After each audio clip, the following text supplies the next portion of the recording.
I remember going with my family to Phantom of the Opera when it was playing in the Los Angeles version of Broadway. At the time, the musical was fairly new, and my grandma forked out the money and bought tickets for the whole family to go. But because there were a lot of us, and she was a kindergarten teacher, we sat in the nosebleeds, which was fine. I don't know if there was anyone further from the stage than our family, but we got to be there in the hall and hear the music. It was incredible. Now, as you know from the musical, the Phantom of the Opera, half of his face is unseeable, okay, covered in this mask. And no big deal. I mean, there's kind of a speck up there on the screen, on the stage. My grandma had brought one pair of binoculars, but we didn't care. It's like, we're here for the music and we can see these rough shapes down there interacting somehow. We don't need to know facial expressions. It's fine. Except for one moment. Spoiler alert, at a certain moment late in the musical, the mask comes off and you can see why the face needed to be covered. And wow, there was a scuffle that broke out in the back row of the theater as a bunch of Halverson kids were fighting over the binoculars because, we wanted to see that. There was a face we wanted to behold. Well, imagine if it's the face of God that you are invited to see. Yeah, I'd be scrambling for binoculars too. I'd want to see this. It's one thing to have the faith to recognize his hand in our lives, but to see his face, to come to know God, to see as we are seen, to know as we are known. There's Joseph Smith in the Sacred Grove. But those kinds of experiences are few and far between in human history. In my personal history, is that even too much to dream of? Evidently not, because if you look at section 67, verse 10, the Lord says to this gathering of saints, and again, in the same revelation where he chides them for their pride in trying to outspeak Joseph Smith, he still offers them an unspeakable gift.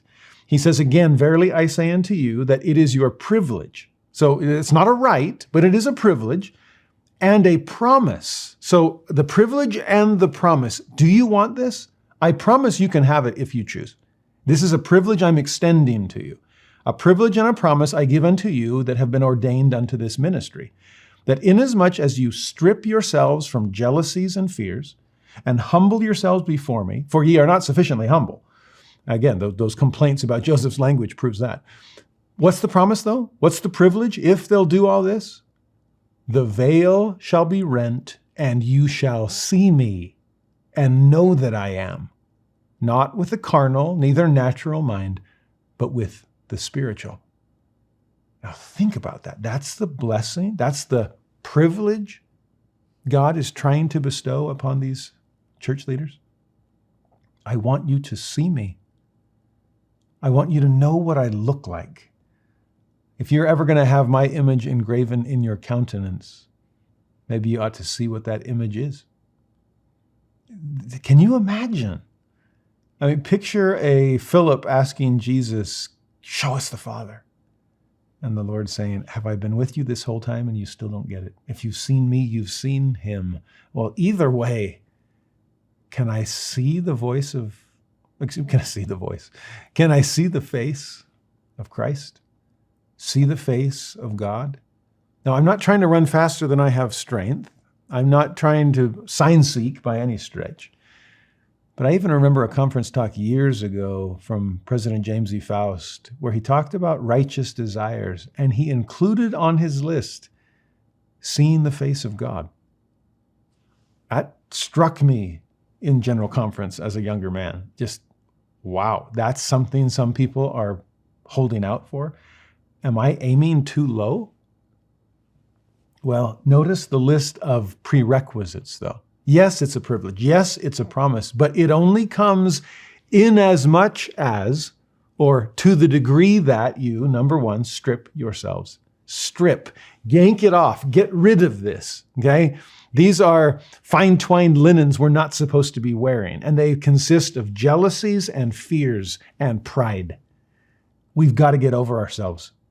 Are we trying to see God in hopes that others will see us seeing God? That defeats the purpose. Is this more about us than about him?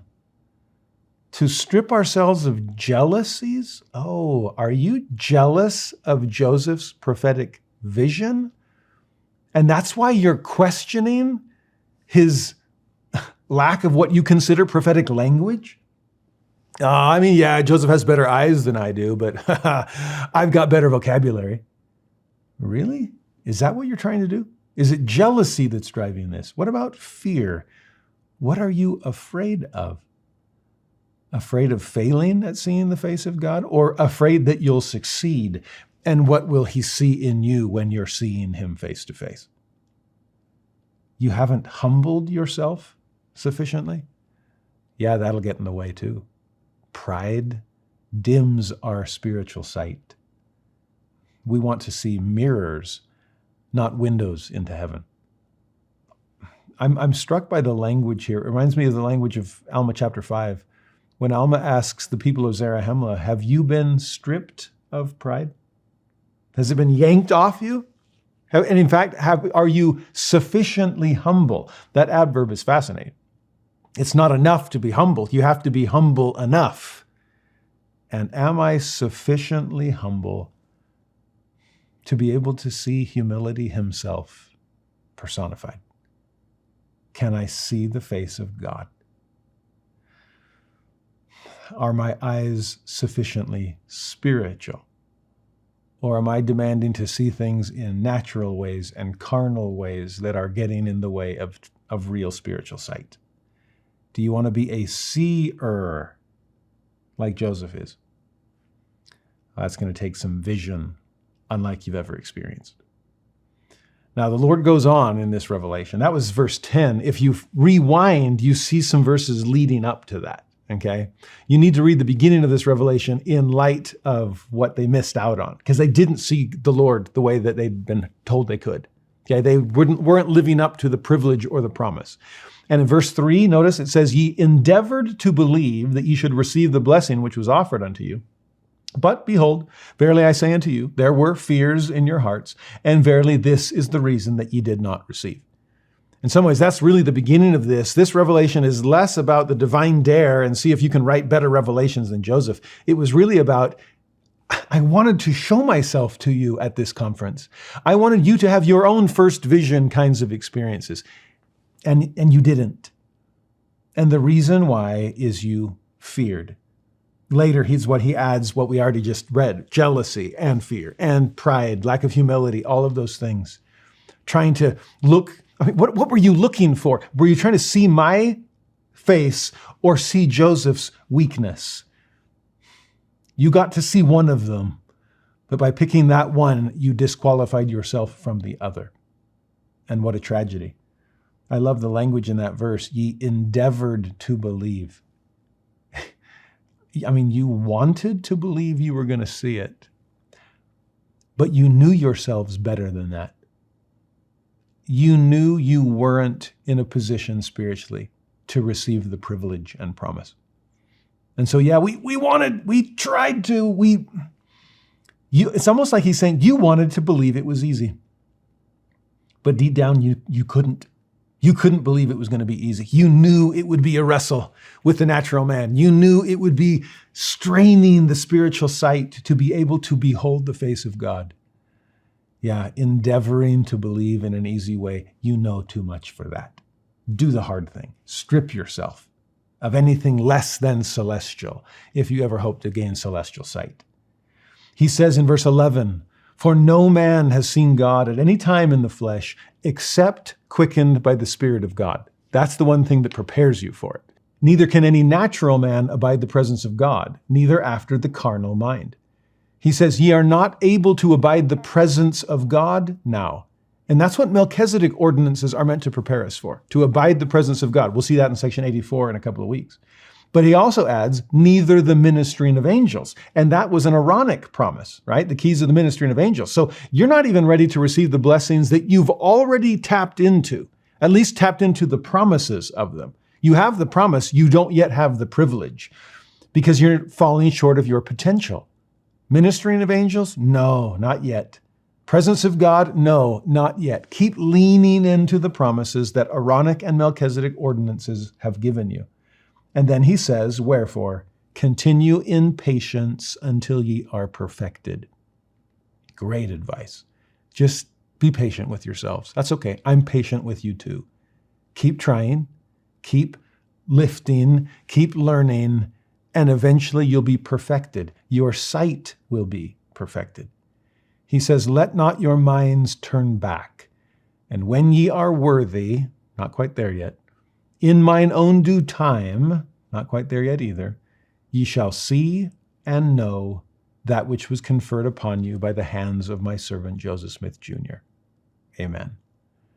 Now, the end of that fascinates me as well, because there's a secondary promise.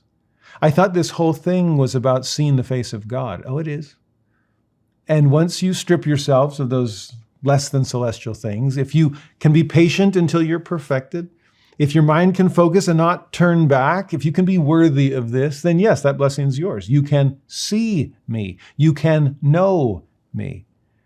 And that's life eternal, right? John 17:3. But notice what else they'll see and know. You'll see and know that which was conferred upon you by the hand of my servant Joseph Smith. What was conferred upon them? This privilege, this promise? Yeah.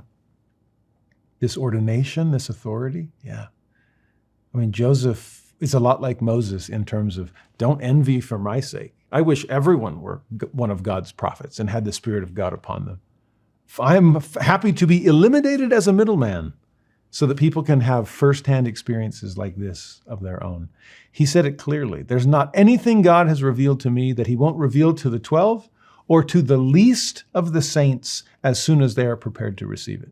What a promise. What a privilege.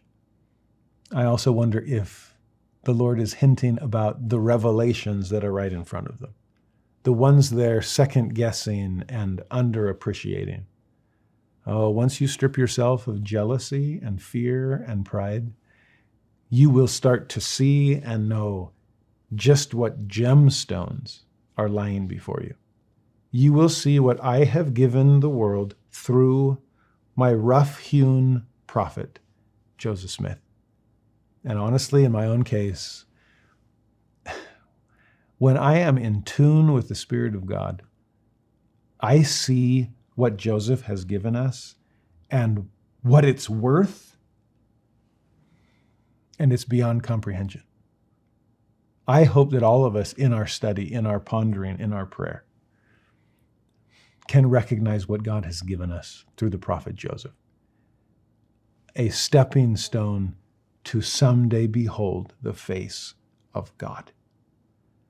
And as Ezra Taft Benson once said, I love this quote, nothing is going to startle us more when we pass through the veil to the other side than to realize how well we know our Father and how familiar his face is to us. There will be some divine deja vu when we reverse the veil, when we head back home in the opposite direction, when all things are brought back to our remembrance, including the face of our Father. I pray that we might be worthy of some preliminary perspectives and some hints of homecomings yet to be.